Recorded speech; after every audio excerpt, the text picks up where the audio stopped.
Good afternoon. This is All India Radio. I am Valsa Williams and with me is Tanvi Taneja with the Midday News.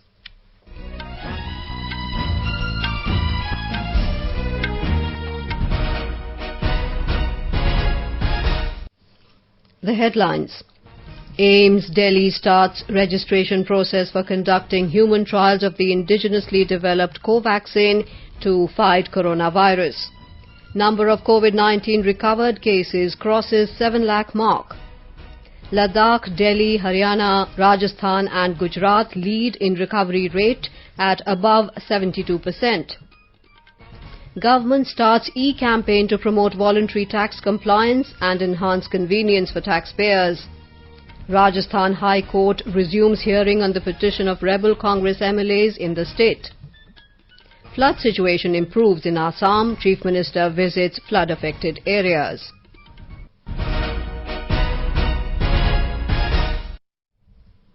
AIIMS Delhi has started the registration process for conducting human trials of Covaxin. Principal investigator for conducting these trials, Dr. Sanjay Rai, said the response for registration on the very first day today has been overwhelming, with around 1,800 volunteers forwarding their applications. In the first phase of the trials, the indigenously developed vaccine by Bharat Biotech will be administered to 100 healthy individuals. Speaking exclusively to AIR News, Dr. Rai informed that the AIIMS Ethics Committee has formulated stringent protocols ensuring safety of volunteers. He said the second phase of the human clinical trial will begin after 1 month of the commencement of the primary phase. Dr. Rai said the first dose of the vaccine is likely to be administered to the volunteers on Thursday. The human trial will start from most probably Thursday or Friday, vaccination. All other process like registration, etc. started today. We will recruit only healthy volunteers through a battery of tests like for COVID-19, for also liver function test. Then we will identify the healthy volunteers between age group 18 to 55 years. So it will take 2 to 3 days time. The number of people who have recovered from coronavirus crossed the 7 lakh mark today. The central government today said a total of 7 lakh and 87 people affected by COVID-19 have recovered in the country so far, and with this, the recovery rate reached 62.61%. The Health and Family Welfare Ministry said a total of 22,664 people have recovered in the past 24 hours. Presently, the total number of active cases in the country is 3,90,459. The Health Ministry said a total of 40,425 new cases of COVID-19 were reported in the country within 24 hours, taking the total number of cases to 11,18,043. This is the highest number of fresh cases reported in one day since the outbreak of the COVID-19 pandemic in India. In the single day, 681 deaths were reported, taking the nationwide toll to 27,497. However, the case fatality rate is continuously declining in the country and reached 2.45%. Meanwhile, the Indian Council of Medical Research, ICMR, said a total of 2,56,039 samples were tested for coronavirus by various laboratories within 24 hours. So far, laboratories have conducted 1,40,47,908 tests. ICMR is continuously ramping up the testing facilities in the country. At present, a total of 1,268 laboratories across India are conducting tests for COVID-19, including 890 government laboratories and 378 private laboratory chains.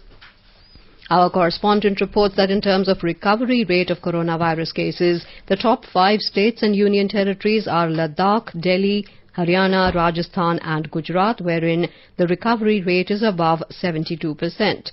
18 states and union territories have better recovery rates than the national average of 62.61%.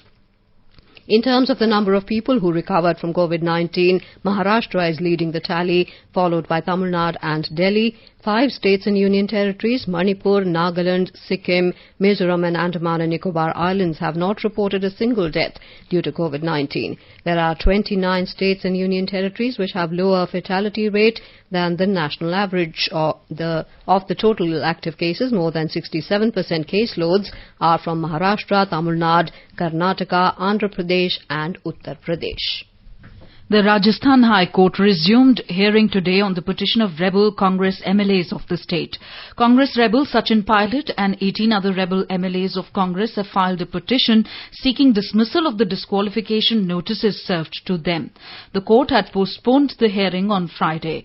The Assembly's Secretariat had issued notices to these MLAs on a petition submitted by the Chief Whip Mahesh Joshi, who sought to initiate proceedings related to disqualifying former Deputy Chief Minister Sachin Pilot and other 18 MLAs for violating the party's whip. More from our correspondent.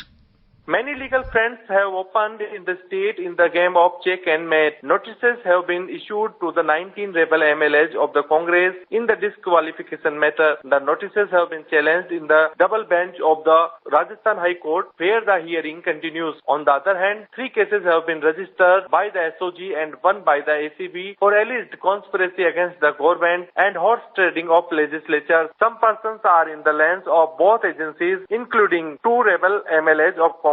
All the MLAs supporting the government are camping in a hotel near Jaipur from the last 8 days. In view of all these situations, the possibility of ending the political crisis in the state soon is very less. Jitendra Dwivedi, AIR News, Jaipur. In order to strengthen the Government of India's efforts to reduce COVID-19 mortality, AIIMS New Delhi has started a video consultation program with ICU doctors across the country called eICU. The program aims at holding case management discussions among doctors who are at the front line in treating COVID-19 patients in hospitals and COVID facilities around the country. Physicians who manage COVID-19 patients, including those in the ICUs, can raise queries, present their experience and share knowledge with other physicians and experts from AIIMS New Delhi on this video platform. 43 big hospitals in 11 states so far have been covered. The primary objective of these discussions is to reduce mortality from COVID-19 by learning from shared experience and strengthening best practices among hospitals. Our correspondent reports that 1,000 beds, including isolation beds, oxygen-supported and ICU beds in hospitals, are covered under this program. Each of these sessions, conducted through video conference, span nearly 2 hours. The discussions have covered the entire range of issues related to management of COVID-19 patients. In Tripura, with the highest single-day spike in COVID-19 cases, a total of 223 persons tested positive for the virus yesterday. With this, the number of positive cases in the state has risen to 2,891, with 1,113 active cases, while 1,759 patients having recovered. So far, 5 persons have lost their lives to the pandemic in the state. In Nagaland, COVID-19 cases crossed the 1,000 mark today after 33 people tested positive. The total number of confirmed cases in the state currently stand at 1,021, of which 576 are active.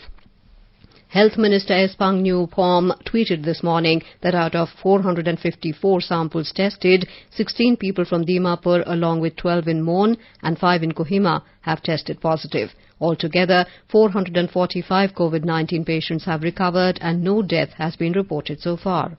In Uttarakhand, Haridwar District Administration has prohibited ash immersion rituals for 2 days as people from neighbouring states trying to come to the pilgrimage city following the increase of corona-positive cases in the district. Section 144 of CRPC has been imposed till tomorrow in the district. If anyone is found illegally entering the district, then he or she will be put under paid quarantine for 2 weeks. District borders with Uttar Pradesh have been sealed and people have been urged to observe festive rituals of Somvati Amavasya at their homes. Meanwhile, 239 fresh COVID-19 cases were recorded in the state as per the State Health Bulletin, which was released last night. Haridwar alone reported 150 new cases yesterday. However, 58 cases were reported from Dehradun. Out of that, 13 army personnel and 2 Central Security Force Jawans were also found infected. The Dehradun District Police have set up a helpline to address issues of people in distress in an effort to curb suicides in the city. In Puducherry, 93 persons were tested positive for coronavirus disease and 1 person died in the last 24 hours. According to the COVID-19 status report released by the Health Department, 82 cases were reported in Puducherry region and 11 in Karaikal. As many as 111 patients were treated and discharged from hospitals in the last 24 hours. Director of Medical Services, Dr. Mohan Kumar, said that a 73-year-old woman died yesterday in the Government Medical College. She was admitted to the hospital on 9th of July and was with severe COVID pneumonia with respiratory failure. As on date, 2,092 persons were infected by the virus, of which 1,265 were treated and discharged, and 29 died, leaving 798 active cases in hospitals. There are no COVID cases in Mahe region of the Union Territory. In our series Experts Speak on All India Radio, we bring you the views of leading medical experts on COVID-19. Talking to AIR News, Dr. S. Rajeshwari, Department of Anesthesiology, AIMS, has advised people to stay at home and maintain hand hygiene. We have seen that there is a severe shortage of ICU facilities in the most developed of countries. And in order that we do not face the same calamity in our country, it is vital that we do not stress the health system by becoming more sick and bringing more patients. And for this, I urge that you must stay at home and must maintain hand hygiene to reduce the number of patients coming into the hospital. Dr. Purva Mathur, Professor Lab Medicine, AIMS, said that social distancing is very important to check the spread of coronavirus. Coronavirus spreads by droplets when a person coughs or sneezes. These droplets do not travel beyond 1 meter, and that is why it's important to maintain social distancing. A group of innovators from Gujarat Technological University has come up with unique hand sanitizer bands called G-bands using thermoplastic elastometers. These bands can be used on the go for sanitizing hands just by pressing it. During the coronavirus pandemic, keeping hands sanitized has become a new necessity. The G-bands offer a convenient option for people to maintain hand hygiene. A report from our correspondent.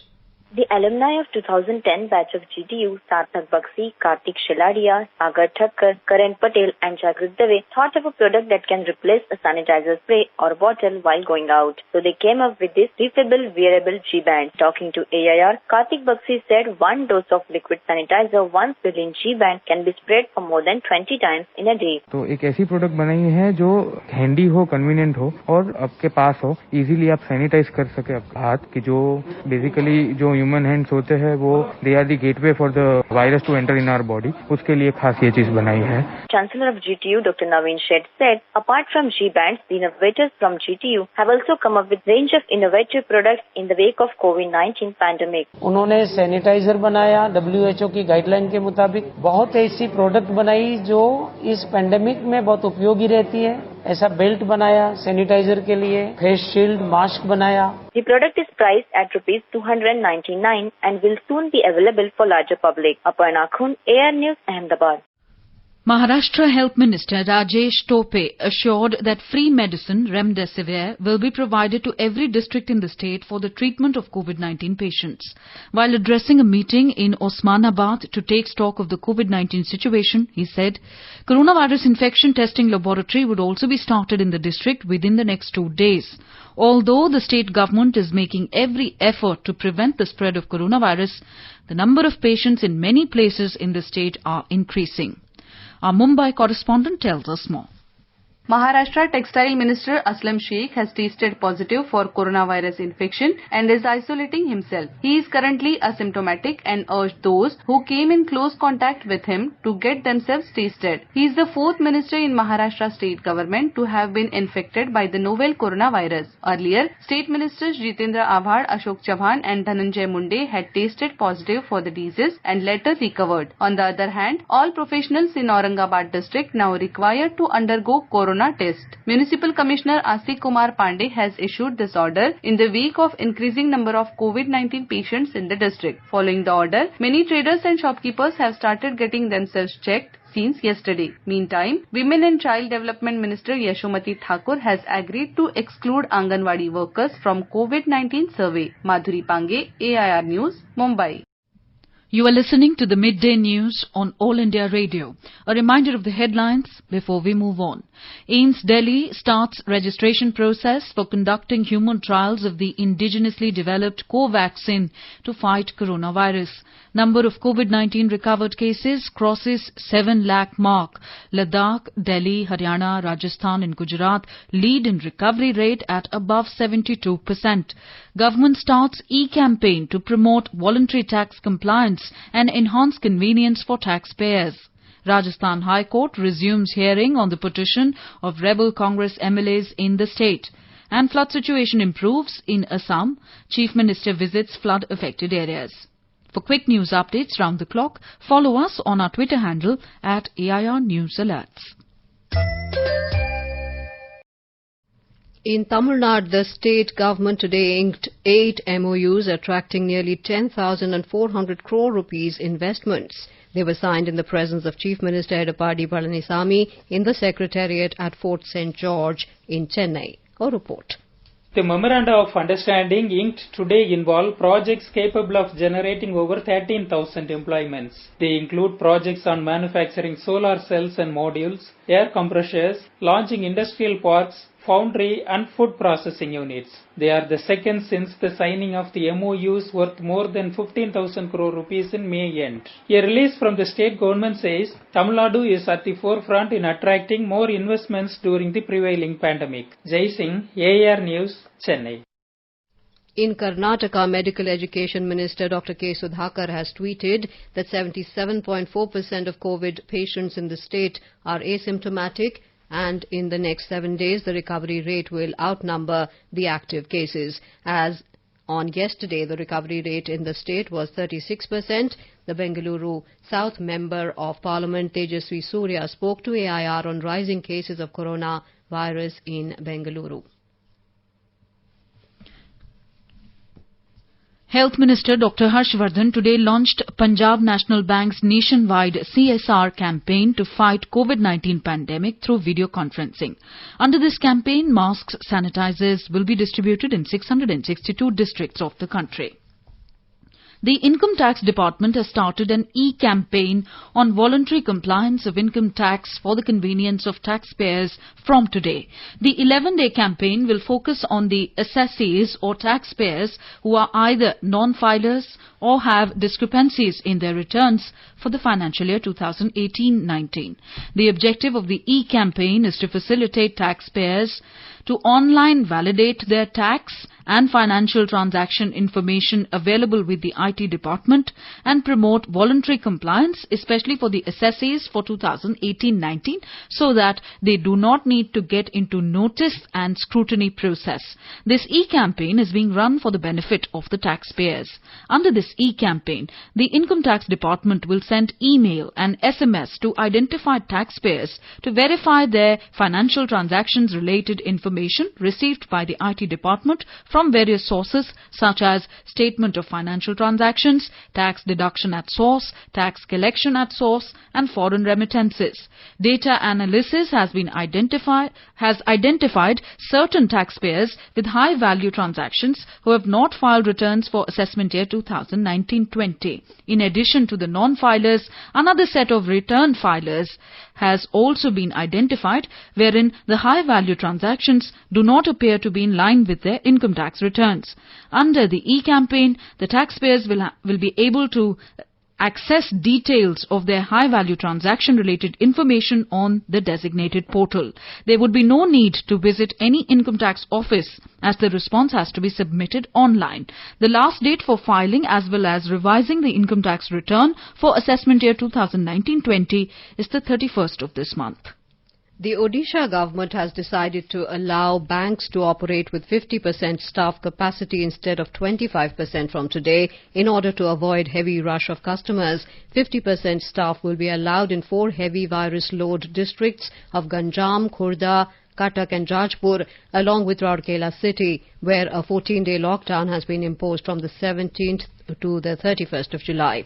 Special Relief Commissioner made this modification in the wake of the banking authorities pointing out their problems due to heavy rush of customers due to less manpower because of the lockdown. The banks in the 4 districts and Rourkela city have been allowed to operate from 8 a.m. to 2 p.m. with customer service from 8 a.m. to 1 p.m. with effect from 20th July to 31st July. Banks have been asked to strictly follow the norms of physical distancing. The Nagaland State Disaster Management Authority NSDMA has issued a weather warning that strong monsoon activities such as incessant rains, squally weather and lightning strikes are expected in the coming week in the state. In a press note, NSDMA said the entire stretch of monsoon trough is shifting northward, including northeast India.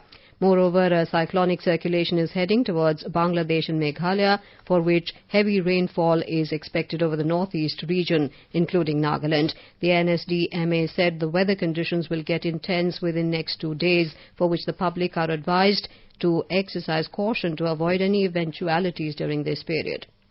In Assam, the flood situation in the state is improving as there was no heavy downpour during the last 24 hours. The death toll due to floods has gone up to 85.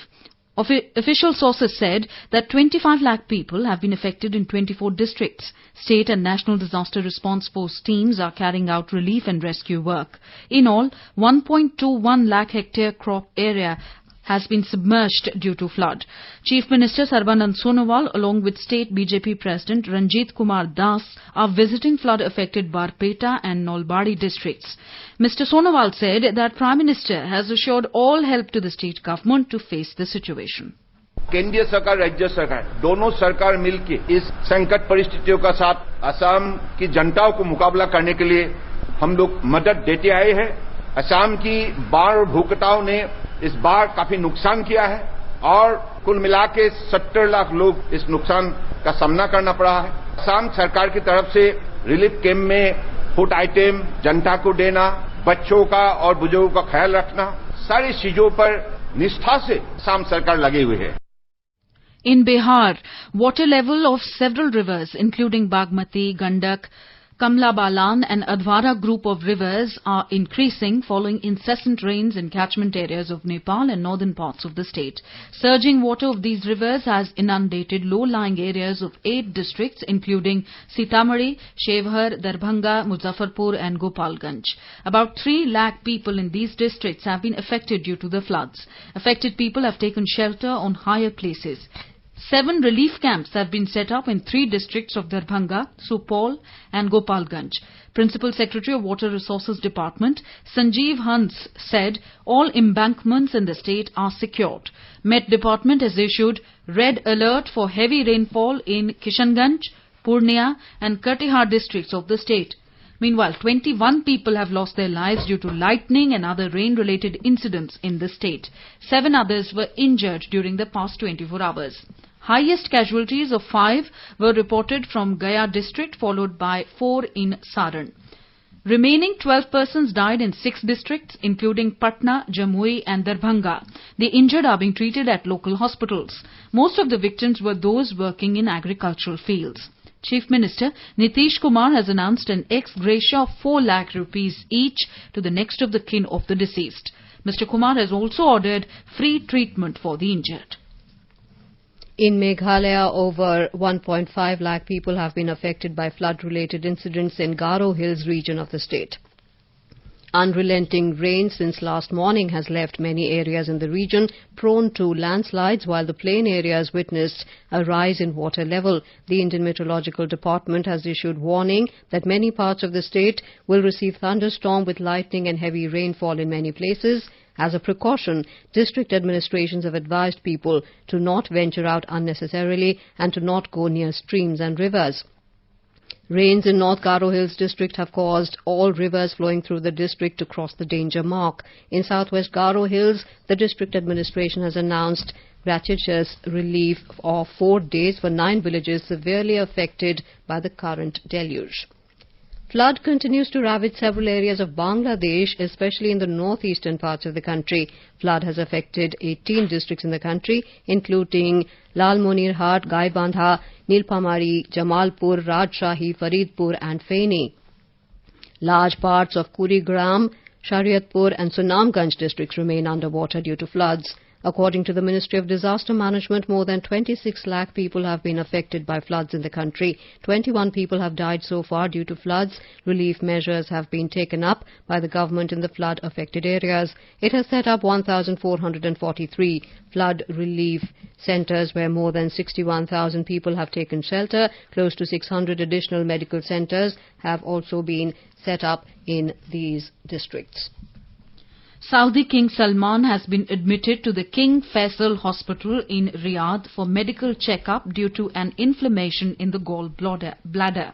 In a statement, the royal court said Saudi King has been hospitalized to receive some medical tests due to cholecystitis.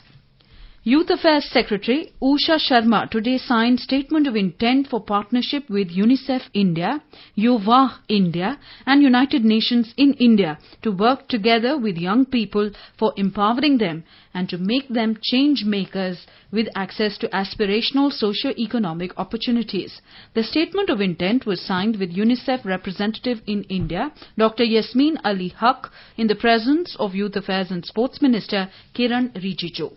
BJP President JP Nadu today criticized Congress leader Rahul Gandhi, saying Mr. Gandhi prefers briefings from the Chinese instead of believing in the country's armed forces. He said since the 1950s, China has made strategic investments in one dynasty that has given them rich dividends. Mr. Nadu reminded the Congress of 1962, giving away of a UNSC seat and losing a lot of land to China in the UPA years. BJP chief also cited MOU signed with much fanfare in 2008 and funds to Rajiv Gandhi Foundation and more.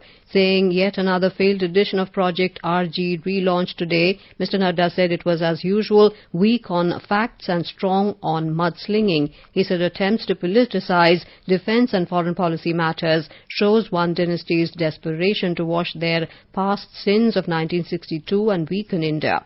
Mr. Nadu said for years one dynasty has been trying to destroy Prime Minister Narendra Modi. He said sadly for them, Mr. Modi's connect with 130 crore Indians is deep-rooted and he lives and works for them.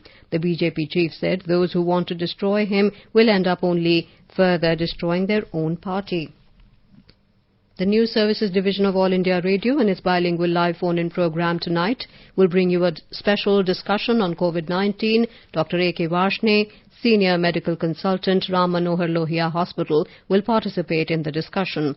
Listeners can ask questions to the expert on toll-free telephone number 1-800-115767. Repeat, 1-800-115767. One can also ask questions on telephone number 011-2331-4444. Repeat, 011-2331-4444. And post queries on our Twitter handle at AIR News Alerts by hashtag AskAIR. This can be heard on FM Gold channel and additional frequencies from 9:30 p.m. onwards. This program will also be available on our website newsonair.com and on our YouTube channel News on AIR Official. You can also follow us on the News on AIR app for updates. Now let us take a look at the weather update for today. National capital Delhi is likely to experience generally cloudy sky with heavy rain. Minimum temperature was recorded at 26 degrees Celsius and the maximum temperature will be around 35 degrees. Mumbai is likely to have generally cloudy sky with light rain.